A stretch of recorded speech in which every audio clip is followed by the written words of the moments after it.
Hi everyone, welcome back to day 12 of the 12 days of property investing. Thank you so much for those of you who have stuck with us over the 12 days. We really appreciate it, and thanks so much for everyone for your feedback that we've received as well. It's been really great, hasn't it? Yeah. Really enjoyed doing it. So what we're going to run through in this final episode is really just tell you a little bit about our plans for 2019.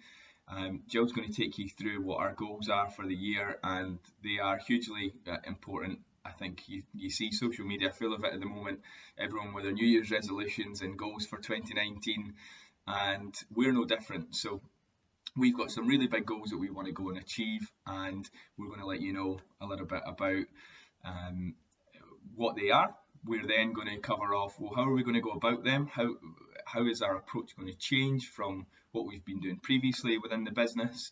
And lastly, we're going to let you know in terms of how you can help if you are interested, how you can get involved and support our business as well. So yeah, Jill, do you want to cover off the goals? Yeah, cool. So as Dan has mentioned, we've got some challenging goals ahead of us. One of the core areas of our goals is very specific to what our strategy has been up to now, and we very much see it as a core part of our futures, and that is increasing our buy-to-let portfolio. So we know in the past we've been able to deliver at least one per month of a buy-to-let property. So what we're looking at is really ramping that up. So this year alone, we're looking to increase our portfolio by 18 buy-to-let properties. Really challenging, particularly we still obviously have our day job, we've got 2 small kids, we've got a dog, we've got busy lives, but we've looked at ways in which we can ramp that up. So we're really positive about achieving that this year. And in addition to that, what we also want to do is we want to do one serviced accommodation unit at least. This has got a bit of a personal angle to it as well. We live in the West Coast, Darren is from the East Coast, and we spend quite a lot of time going over to visit friends and family across there. So what we're looking to do, because we're very interested in service accommodation, we're actively looking around the East Coast for something that would work for service accommodation. If any of you know anything about service accommodation, one of the really positive personal sides of that is there is a small amount of time that you can actually use your serviced accommodation property for yourself and your family and your friends. So it really kind of is a win-win situation for us if we were to get that across in Fife, or when we get that across in Fife. Gives us a place to stay. Yeah. And then on to another strategy, which is commercial. So it's something that we've done training on, read up a lot on, started speaking to people about, but we're really keen to get a commercial property in our portfolio. Dan will touch a bit more on this later on about the house, but I'm actually in the process of pulling my company pension out and putting it into something called a SAS, which will allow me to use that money for a commercial property and give me better returns than I would be if I was to leave it in the money in my pension for however long, whenever we will be able to retire if we were to go down the traditional route. So that's really exciting for me. In addition, because of the number of buy-to-lets that we're looking to purchase, we use investors' money, and we've got other avenues to generate money to buy those properties. It's always good to generate some cash for you yourself to use in this sort of environment, and because of that we are also looking to do at least 3 flips during the year. These are quite exciting because you can make them a little bit more sexy than the standard buy-to-lets, and I can get a bit excited about soft furnishings and things like that when it comes to dress them, which helps people to see them as a home and for you to sell them at the end. So yeah, really looking forward to that. We're actually going to do one just now, so it's given me a bit of a taster for what's to come during the year. Along with those properties that we're looking, obviously they're kind of tick boxes about the number of properties that we aim to achieve this year, which is challenging in itself. But on the flip side, what that really allows us to do is do more for some of the charities that we really would like to become more involved in and help. So as you guys already know, our company name's Mila Homes. That was named after our dog Mila, who's chilling in the background actually. She's been a big walk this morning, but because that's quite close to our heart, given the link to the dogs, we really wanted to give back to some charities specifically that can help dogs that can't help themselves. So in the past, what we have looked to do is for every property that we lay out, we donate to charity every month, and the charities generally that we've done that with is the Dogs Trust, so supporting dogs in dog homes that maybe won't get rehomed because they might be too old or they might have some challenges. So we help secure them a home in the Dogs Trust for their lifetime to enjoy. But going forward, what we're also looking to touch upon is Give Dog a Bone, which is a local charity in Glasgow that helps elderly people get a dog, but without really worrying too much about obviously the cost of upkeep. And there's some community aspects as well. So they've got a base in Glasgow, they've also got a base in Troon, and one of my goals this year is to go and spend more time with them and look at how we can help them more on a monthly basis with every property that we bring on. So that's quite exciting from a giving back perspective.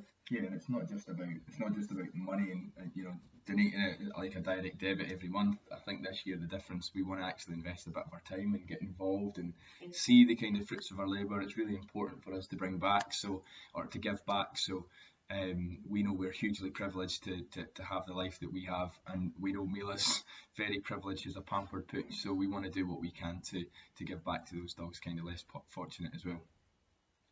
So yeah, how are we going to go about it? As Jill touched on, we are very much growing in terms of our business approach across the year, and with our careers, everything that we've got going on, two kids and a dog, we've got a busy life in general. So in terms of a change of tack to go around looking to get 18 properties this year over the line, we're actually looking to target a different demographic now. So previously we would have picked up 1 or 2 buy-to-lets, as Jill said, per month really, but not doing any more than the kind of looking on Rightmove, talking to estate agents, leveraging the contacts we've got out in our network to bring us deals. But probably going forward across this year, we'll need to still do that, but we're actually actively looking for landlords. So if you know any landlords that are potentially looking to offload any of their portfolios, then it's certainly something that we're interested to have a conversation with. If we can purchase kind of 6, 7, 8 properties at one time, it's just far more efficient for us. We can put lending on that whole group as opposed to kind of individual transactions, so to speak. So that's how we're going to look at the buy-to-lets. The serviced accommodation will probably we'll finance through one of the flips. So our normal model for buy-to-lets is we'll buy it at least 20% discount to the market value as it is just now. What we'll do is then fully refurbish that, kit that out new, and we'll refinance that and pull all our money back out, pay back all our investors, pay back our builders, pay back solicitors and taxes, etc. that are required of us, and now we have an asset that cash flows on a monthly basis. For the serviced accommodation unit, we may pick up something like that, but we're probably going to be looking at a city centre area or an area that's generally in good condition already, and then we'll look to obviously put our own Mila Home stamp on that in order to look to go and service a hotel environment. So for those of you that don't know anything about serviced accommodation, it's a holiday let. So it's a kind of, if you imagine a second home that you can let out, Airbnb, Booking.com, that sort of thing. In terms of the commercial unit, so Jill's already mentioned her pension. So yeah, for those of you that are here, word of advice, go and speak to a financial advisor. We are not, financial advisor, so please seek advice about that. But all I'd ask to say is go and have a look at what your pension's worth right now, and go and have a look at how much that pension grows each year in terms of interest, and bear in mind the inflation and your contributions. So inflation's at 3%. If that's not growing by 3% alone every single year, then you should be very concerned. So go and have a look into that. One of the reasons that we're looking at a different approach is we know through property we can significantly increase our interest that we get in terms of return on our pension every single year. So we can beat whatever pension framework. We've got several pensions between us, and we're looking at taking ownership of that so that we can control it. And put money into our pension going forward, or more money into our pension going forward. And the flips will probably be we'll fund through our normal model. Over above all of that, in terms of investment, we are actively looking to increase investment. So I think we'll be looking at probably 3 times the number, almost £1 million of investment across the course of the year. Huge amount of money. We don't have £1 million. So we're actively looking for finance just now. So our primary customers up to this point probably won't change from an investor standpoint. So we have a variety of different investors, some kind of similar age to ourselves, working professionals who have a bit of savings that are doing nothing. They're sat in a savings account growing at a snail's pace, less than the rate of inflation. So that means they're going backwards. So once they have a conversation with us and they understand how we can reassure them and make sure that they can get a secure return on their money, they've invested with us. But most of our investors, fair to say, are slightly older, so 50, 60 plus, and they have accumulated a lot of savings. They don't want a lot of hassle, and generally it's the same. It's sat in a savings account. We had a woman that had 50,000 sat and made £300 on it in interest in 1 year. It was 0.89% or something, wasn't it? Yeah. It was something ridiculous like that. And when we gave them 8% at the end of the first year with us, they actually mentioned to you, I think you've given us too much money. But actually the loan agreement, we just said, like, this is what we agreed upon. And obviously she was delighted to reinvest with us. So it will probably be exactly along those same lines that we will look to invest. So finally, I'll just kind of close off in terms of how you can help. As I said, the preamble to the 12 days, there is no upsell to this whatsoever. We are going to be looking to push out a lot more free content out there around property investing and savings in general, how you can make your money work harder for you. That's purely, you go off and do with that what you will. And all I would ask is, if you see something that you do like on social media or across our channels, like it, share it, talk to your friends about it. If you know anyone that you think is interested, then please share the word. We're hugely passionate about what we do, but I like to think that we have a good amount of integrity in terms of what we want to go and do. We definitely would not be looking to be doing anything with other people's money that we wouldn't actually be very, very confident with ourselves. If you want to have a chat about property investing in general, have a coffee. You're not going to get an invoice posted in the mail a couple of weeks later. Both myself and Jill are kind of free to have a chat, so reach out on our social channels if you have any questions about how do you do that, or you covered this slightly on the 12 days and I'm not too sure about it. Just give us a phone and ask. We will always be able to make time for you, and there is genuinely no charge. We just love property investing. We think everyone should be doing it, and yeah, keen to be able to give back to get you started if we can. The other couple of things, as I said, I touched on in terms of investment. If you would like to invest but you're not quite sure where to get started, or you just want the benefits of a better rate of income for your savings, as I've said, get in touch with us. We won't go into detail in terms of what we can offer here, but we can certainly have a sit down and have a more formal chat around how that works and talk you through that process. And the final way is, if you're sitting here watching this and saying, oh, I love what these guys are doing, but I have no savings, I can't think of anyone that would like to get involved and have a conversation, but we offer a referral scheme. So if you are in the UK and you see a property that looks like it generally needs a bit of work, so we're not talking about a gleaning property, you know, that's top end value.